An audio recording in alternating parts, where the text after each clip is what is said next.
ಇಂದೇ ಡೌನ್ಲೋಡ್ ಮಾಡಿ ಮತ್ತು ನಿಮ್ಮ ನೆಚ್ಚಿನ ಶೋಗಳನ್ನ ಆನಂದಿಸಿ. ಅವನ್ ಕೊಂದವ್ರನ್ನ ಹುಡುಕಿ ಕೊಲ್ತೀನಿ ಅಂತ ಹೇಳಿದ್ದೆ, ಅದು ಆಗಿಲ್ಲ. ರಾಜವಲಿನ ಹುಡುಕಿ ಅವನ್ನ ಕೊಂದು ಸಚಿನ್ನ ಕರ್ಕೊಬತ್ತೀನಂದೆ, ಅದು ಆಗಿಲ್ಲ. ಮಾಡ್ತಾರ ಸರಿನಾ ಅಂತ ಕೇಳ್ತಾ ಇದೀನಿ. ಹೇಳಿ, ನಾನು ಮಾಡ್ತಾ ಇದ್ದೆ ಸರಿನಾ?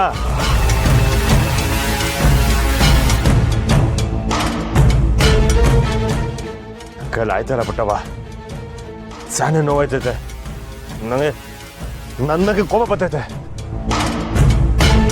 ರೀ, ಸಚಿನ್ನ ರಾಜವಲ್ಲಿ ಕಿಡ್ನಾಪ್ ಮಾಡಿಲ್ಲ ಅಂದ್ಮೇಲೆ ಅವನು ಎಲ್ಲಿಂದ ರೀ ಕರ್ಕೊಂಬರಕ್ಕಾಗತ್ತೆ?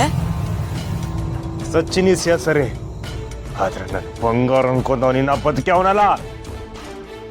ಸಿರಿ, ನಮ್ಮ ಅವಸರಕ್ಕೆ ನಾವು ಅಂದ್ಕೊಂಡಂಗೆಲ್ಲ ಆಗಕ್ಕಿಲ್ಲ ಕಣಪ್ಪ. ಈಗ ಸುಮ್ಮನೆ ಮದುವೆನೇ ನೋಡು, ಆ ಸಮಯ ಬಂತು, ಆ ಸಮಯಕ್ಕಾಯ್ತು. ಹಂಗೇನೆ ಎಲ್ಲದಕ್ಕೂ ಒಂದು ಸಮಯ ಅಂತಿರ್ತದೆ. ಆ ಸಮಯ ಬಂದ್ರೆ ಆ ಕೊಲ್ಗಾರನು ಸಿಗ್ತಾನೆ. ಲವ, ಯಾಕೋ ಎಲ್ಲ ಇಷ್ಟಗ ನಾನು ಸೋಲ್ತಾ ಇವ್ನಿ ಅನ್ಸ್ತೈತೆ. ಅಯ್ಯೋ, ನೀನ್ ಸೋಲಕ್ಕಲ್ಲ ಕಣಪ್ಪ ಹುಟ್ಟಿರೋದು, ಗೆಲ್ಲಕ್ಕೆ. ಈಗ ನೋಡು, ನಾವು ಮದುವೆ ಮಂಟಪದಾಗೆ 7 ಸಂಕಟ ಅನುಭವಿಸ್ತಾ ಇದ್ದು. ಆಗ ಅಮ್ಮವರು ಆ ಸಚಿನ್ನ ತಂದು ನಮ್ಮ ಕಣ್ಣು ಮುಂದೆ ನಿಲ್ಲಿಸಿ ಸುಮ್ಮನೆ ಕುತ್ಕಿ ತಾಳಿ ಕಟ್ಸ್ನಿಲ್ವೇ? ಹಂಗೆ ಆ ಕೊಲಗಾರನು ಸಹಿತ ನಮ್ಮ ಕಣ್ಣು ಮುಂದೆ ತಂದು ನಿಲ್ಲಿಸ್ತಾರೆ ಅಮ್ಮವರು. ಹೊಸ್ತಾಳ್ಮೆ ಇರ್ಲಿ.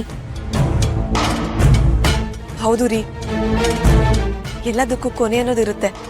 ನಾವು ಹುಡ್ಕೋದೇ ಬೇಡ, ಟೈಮ್ ಬಂದಾಗ ಅವರೇ ಸಿಗ್ತಾರೆ.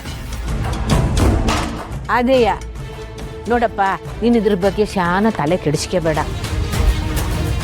ಮೊದಲು ನಿನ್ನ ಕೂಸು ನಿನ್ನ ಕೈಗೆ ಸೇರ್ಲಿ, ಅಲ್ಲಿವರೆಗೂ ನಿನ್ನ ಕೋಪ ತಾಪ ಕಡಿಮೆ ಮಾಡ್ಕ.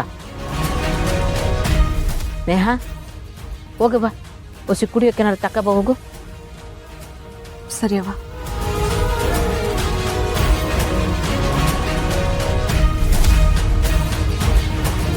ಸರಿ, ಮಗಳ ಮದುವೆ ಆಯ್ತಿದ್ದಂಗೆ ಈ ಪುಟ್ಟಕ್ಕ ತಣ್ಣಗಾಗೋದ್ಲು ಅಂತ ಅನ್ಕೋಬೇಡ. SP ಮೇಡಮ್ ಅವರು ನಮ್ಮ ಅಮ್ಮವ್ರಿಗೆ ಯಾರು ಈಸದ ಸೂಜಿ ಚುಚ್ಚಿ ಕೊಂದವ್ರೆ ಅಂತ ಹೇಳವ್ರೆ. ಈಗ ನಮ್ಮ ಗುರಿ ಇರಬೇಕಾದ್ದು ಅಮ್ಮವ್ರ ಎದೆಗೆ ಗುಂಡಾಕಿ ಕೊಂದವನಲ್ಲ, ಸೂಜಿ ಚುಚ್ಚಿ ಕೊಂದವನಲ್ಲ, ಅವನ್ನ ಹುಡುಕ್ಬೇಕು. ಬದುಕಿದ್ದವ್ರನ್ನ ಕೊಂದವ್ರೆ ಅಂದರೆ ಇದರಿಂದ ಯಾರೋ ಬಲವಾದವರೇ ಇರಬೇಕು. ಮೊದಲು ಅವ್ರನ್ನ ಹುಡ್ಕುಮ್ಮ.